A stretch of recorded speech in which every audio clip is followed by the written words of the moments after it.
think of Pro Street, what do you think of? You think of big tires, wheelie bars, stink bug stance, caged back half, real flashy paint maybe. Maybe you think of blowers sticking through the hoods. But something that you don't see very often with Pro Street cars is turbos. So since I got rid of the Monte Carlo, I've got a bunch of leftover parts that I bought for it that don't really have a home now. So, you know, I was doing some thinking, kind of the bane of my existence is thinking about things. And I was wondering, you know, this thing has a pretty decent little 327, and a 5.3 is basically a 327. You know, what if we changed a couple things? You know, nothing major, just carb, cam, put a trans brake in it, change the headers. And what if we put a turbo on this thing? I mean, let's be real, this thing could be pretty quick. So let's just have fun playing with different ideas today. Because, you know, we can't leave anything alone. I mean, heck, we're putting a turbo LS in the back of a Fiero. So let's kind of walk through how I would do that. Now, as much as I would love to put an LS in this, because those are just the Lord's engine, this thing seems to run pretty good. So let's just keep it around for a little bit. Now, what I would like to do to the car, and what might happen, what might not happen, I don't know. Let's just say, get rid of these motor mounts, go to a normal motor plate. It'll save, I don't know, probably 700 pounds in the front. That's pretty thick steel. Ideally, switch it to rack and pinion. That would save a lot more weight, and it would save room on the steering column here, because I would drop it to down in here somewhere. And then get rid of this radiator. I've got a smaller Honda radiator that I was going to put in the Monte Carlo that could go from like here to here-ish, and that leaves all this room for the turbo, for this big boy VS85. And you don't really see a ton of big single turbo small block Chevys. I mean, I know Turbo John has one, but a lot of the ones I see are twins, or they're like a real basic kind of like the eBay style kit. So let's say we just got the up and forward headers and then just blipped it down into the turbo, because I don't really know if we have a ton of room to go anywhere else. And you know, to be honest, on this car, twins might actually be a better situation, just because there's so much room here and here. Like, that would be super easy, I think. If we cut the inner fenders out and ran a tube from the cage to the front of the frame rail here, and then did like a little support plate to help with the, not really a shock tower, but like the upper control arm, just to help bring back all this bracing. We could run the dump pipe, which comes up and through here. You know, that'd be kind of cool. Really, we could cut most of this stuff out, because it's not like we have actual headlights in here. We just have these little pods. So we could cut a ton of this out. We could make our own like tubular core support, which would be pretty sweet. Yeah, you can kind of see there's a bunch of room in that nose cone. A bunch. You know, honestly, I do kind of want to pull this radiator out just to see. Let me get the tape measure, see how much room there roughly is. All right, so this radiator is 19 tall. So we've got 18, and it'll fit under the top of the core support. How wide is this thing? About 22 and a half. So yeah, I think we could make it work.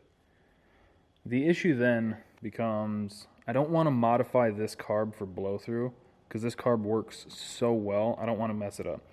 We have the other one that came off the S10 that, I don't know, we could sacrifice. I certainly don't want to buy a blow through carb, because those are expensive even used. I don't know if switching it to like an EFI is worth it, because I don't think that the small block Chevy is going to be forever in this thing, you know? So I don't want to spend all that money on it. So that leaves us with our other option, which is spray the fuck out of it. And if we do that, I'm going to put good headers on it. These, they're just not that great. I mean, this one's crushed to heck to get around the steering column. And the other side has like this real tight kind of weird bend. They've got real small exhaust pipe. It's like 2 1/4. So yeah, I would find some good long tubes that actually fit the chassis and do that, and then just put a plate kit on it with like a 150 shot or so, maybe a 200 if we try and push it, but I think a 150 shot in this thing. I think this motor at the crank probably makes in the neighborhood of like 330 to 360, 350 horsepower, because it's still just a little 331, so I don't think it's anything crazy.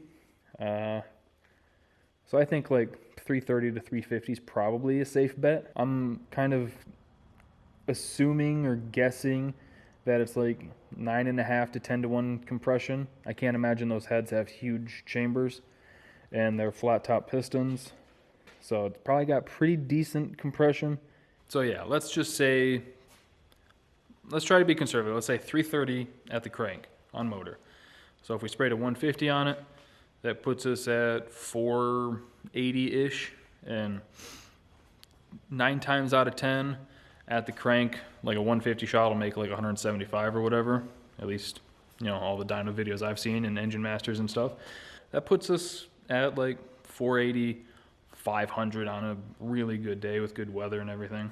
That's not too bad, really, but then I just feel kind of goofy having that tire on it, only making 470 horsepower. You know, it's difficult because, you know, I'm a tinkerer. I like to tinker on things, I like to change things, but to do that costs a lot of money. So I'm trying to think of what the more cost-effective route is. On the surface, it seems like turboing it would be pretty straightforward and not too bad, because I've got most of the stuff. I've got the turbo, I've got a bunch of exhaust piping, I've got AEM True Boost up there to control the boost and everything. Turbo headers for a small block Chevy are like, I don't know, $15. They give those things away on eBay. And I've got the exhaust piping to make it. I've got the flanges and everything. But I don't know, carburetor, I mean, sure, I could modify one and make it work for like, I don't know, $30, whatever the seals are. And then just having to do whatever you have to do inside of them. I've never looked it up, I'll be honest. I've tried watching a couple times and I just kind of... So we can get a nitrous kit for $400. We could just spray it the way it is. I don't know. I know that this thing's not going to be super fast the way it is, so I just can't help but think about power adders, because that's just the nature of hot rodding. Even though I haven't even raced the thing, I'm already itching to make it faster. That's just hot rodding. So those are just some ideas I was playing around with that I thought we could discuss today. So what do you guys think? What do you think would be cooler, a turbo 331 or a nitrous 331? I mean, honestly, I think that for the car, like the style and everything being Pro Street, I think nitrous makes more sense. We'll get some long tubes and kick it out the sides and shoot a big blue flame. But also, like, in my soul, you know, right here, right where my soul is, I'm a turbo guy, so I'm going to put turbos on everything. So I just thought that'd be something fun to discuss today. Let me know what you guys think. Turbo Monza, Turbo Starfire, sorry, or Nitrous Starfire. Either way, I just thought that'd be something fun to discuss today, kind of a lighthearted video. I've got to get to work on some kind of boring stuff that's not good video. I've got to get to work on some stuff that's not so fun. I've got to make engine mount and run some fuel lines and brake lines, stuff like that. And I don't know if you can tell, but I've cleaned the heck out of this garage the past few days. You can actually see workbenches now. So yeah, that's going to do it for today. Hope you guys enjoyed it. Let me know in the comments below what you think. Merch is always in the description below if you want to help out the channel. If you need injectors, check out Snake Eater Performance. Use code SNYDERTRON for 10% off your order. And yeah, hope you guys have a good day. Thank you for watching. Thank you for subscribing and clicking the bell. We'll see you next time.